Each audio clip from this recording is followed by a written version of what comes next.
Ah là là, encore une histoire qui n'est pas prête de se régler entre le PSG et Kylian Mbappé. Salut à tous les gars, c'est Azial. Aujourd'hui, on se retrouve pour une nouvelle vidéo où on va revenir sur les dernières infos qui sont sorties autour des salaires impayés de Kylian Mbappé, de comment ça va se dérouler, de quoi c'est parti, et ça va permettre encore une fois de reparler de cette gestion-là, notamment vis-à-vis de l'été dernier, le loft prolongera pas, le fait qu'Mbappé avait soi-disant promis de lâcher 80 millions de primes au PSG qui actuellement il ne l'a pas fait. Donc c'est pour ça que le PSG a pris les devants, mais le PSG, dans la magnifique gestion qui est celle de Nasser Al-Khelaifi, a pris les devants de manière illégale. Parce que oui, plutôt que de signer un contrat à l'amiable l'été dernier, Nasser Al-Khelaifi s'est dit que c'était une très très bonne idée de seulement prendre pour argent comptant ce que lui a dit Mbappé, de par voie interposée, a laissé couler la saison, et puis arrivé en fin de saison, ils ont été toqués, ils ont dit ah mais Kylian, tu nous avais promis ça, et puis bah Kylian lui il est déjà parti, là il est à Madrid.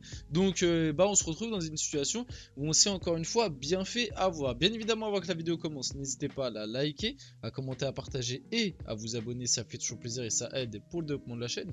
Et nous, on va pouvoir y aller dès maintenant. Qu'est-ce que c'est que cette histoire? On en avait déjà parlé brièvement sur la chaîne il y a quelques temps, pour parler tout simplement que quand l'info était sortie que le PSG avait privé de salaire Kylian Mbappé à hauteur de 80 millions, c'était le salaire du mois d'avril et du mois de mai, plus une prime du mois de février qui n'avait pas été versée à Kylian Mbappé.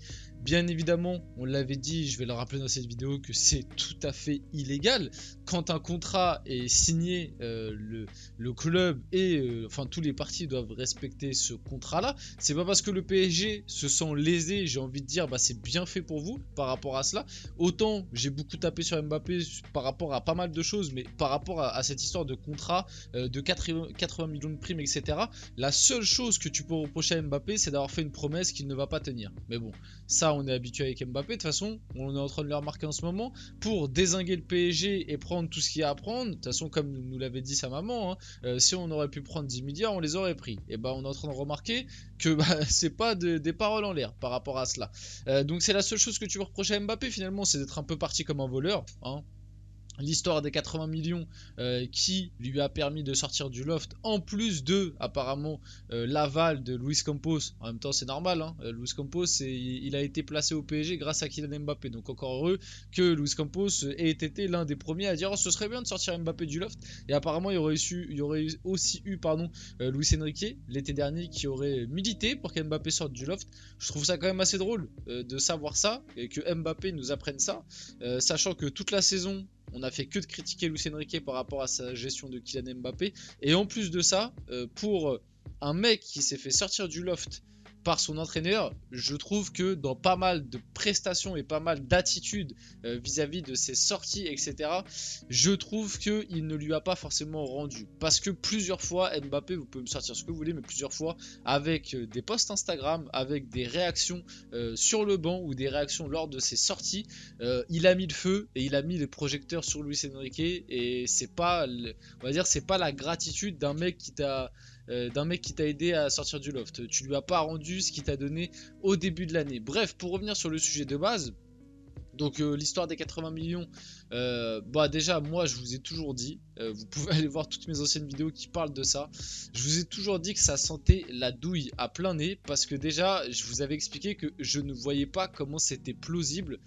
quand un contrat est fait. En fait je voyais pas la faisabilité du fait que en fait on va pas lui payer ses 80 millions de primes, ça va parler pendant un moment, et puis ça va passer crème, ni vu ni connu. À part si tu refais un autre contrat ou un autre papier où tu signes, chacun signe, et en gros je sais pas, une sorte de dérogation pour dire que Mbappé abandonne ces 80 millions de primes là, tu sais, un petit peu comme résilier un contrat à l'amiable. Sinon je ne voyais pas comment c'était faisable cette histoire. Même pendant un moment, on s'en rappelle, il y avait eu l'histoire des fameux pourcentages à la prime à la signature, comme quoi le PSG espérait récupérer un pourcentage de la prime à la signature de Mbappé. Alors ça, j'en ai toujours rigolé, parce que une prime à la signature, c'est entre... Bon après, il doit y avoir des magouilles pour négocier ce style de truc là, mais Mbappé et le Real Madrid, en fait, c'est ces deux parties-là qui discutent de leur contrat et de la prime à la signature. Je vois pas ce que le PSG a à faire là-dedans. Et t'es à la place d'Mbappé, bah voilà, on le sait maintenant, faut arrêter de se foutre de nous. Mbappé n'a aucune attache envers le PSG. Encore si tu me dis que c'était un joueur qui était attaché au PSG, potentiellement il pourrait se dire bon je vais leur laisser quelques millions, mais là Mbappé t'as bien compris que s'il pouvait encore gratter des millions, il les aurait grattés. Donc c'est pas lui qui va te laisser un pourcentage de sa prime à la signature.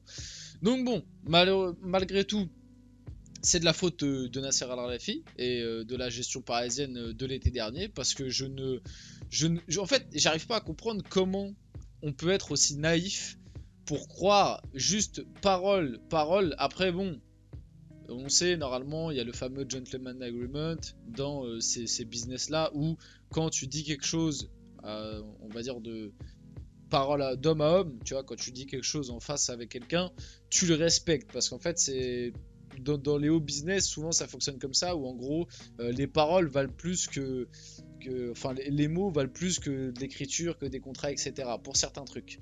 Maintenant, je trouve quand même qu'on a été très très très gentil et naïf et incompétent d'avoir pensé, juste parce qu'Mbappé nous a dit bon les gars, réintégrez-moi à l'équipe et puis je vais peut-être lâcher une des primes, je vais peut-être lâcher quelques primes et puis comme ça vous allez récupérer de l'argent comme si c'était un transfert. Bon déjà on s'est bien fait avoir parce que non, on ne récupérera pas d'argent, c'est juste de l'argent qu'on va pas dépenser. La nuance c'est quand même importante, je le répète à chaque fois parce que certains ont du mal à comprendre.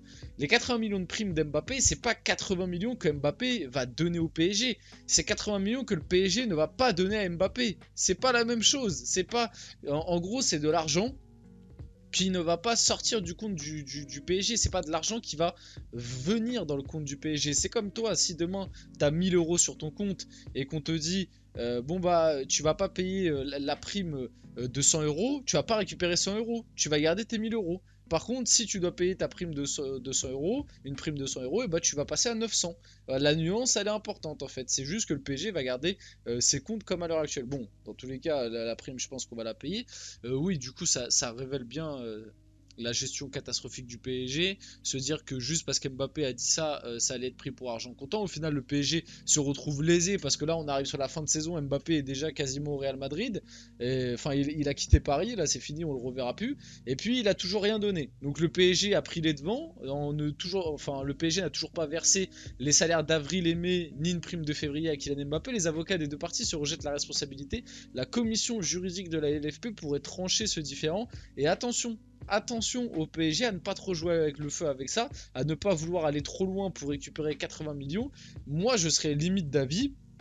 Voilà, on s'est fait enfler. Encore une fois, belle gestion de Nasser, hein. Très très belle gestion.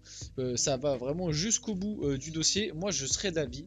Lâchez ça. Au bout d'un moment, de toute façon, en fait, c'est juste être dans la légalité.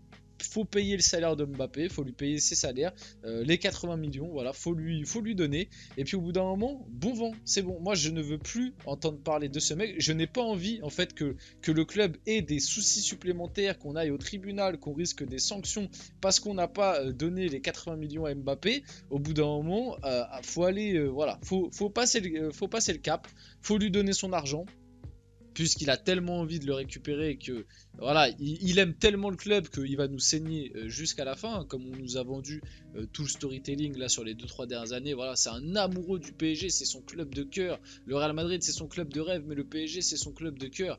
Oui, ça doit être ça, hein, quand tu vois toutes ces dernières sorties, même toute son implication sur la saison, etc. Bref, on va pas revenir là-dessus.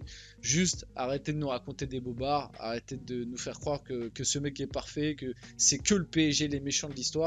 Ils sont tous les deux, enfin les deux parties sont responsables et sont gris dans cette histoire. Il n'y a pas de blanc ou de noir.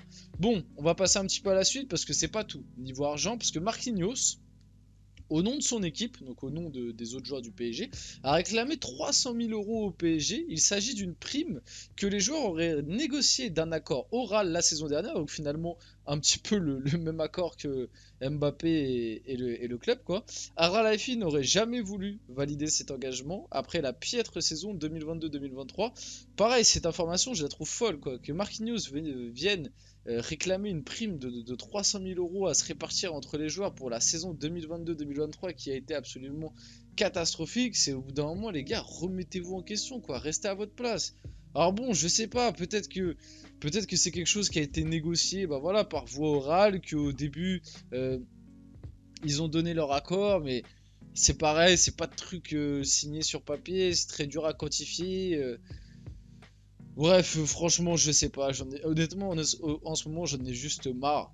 Parce que j'ai l'impression qu'à chaque fois que je parle du PSG en ce moment, c'est soit pour parler de déception mercato pour des joueurs qui ne vont pas venir finalement, soit pour parler de Mbappé qui nous a craché dessus, soit pour parler que le PSG depuis 2 ans, la gestion, on a l'impression qu'elle est de plus en plus catastrophique. Déjà que ça volait pas haut les années d'avant, mais alors j'ai l'impression que depuis 2 ans, là, depuis 2-3 ans, on est vraiment le pompon sur la Garonne.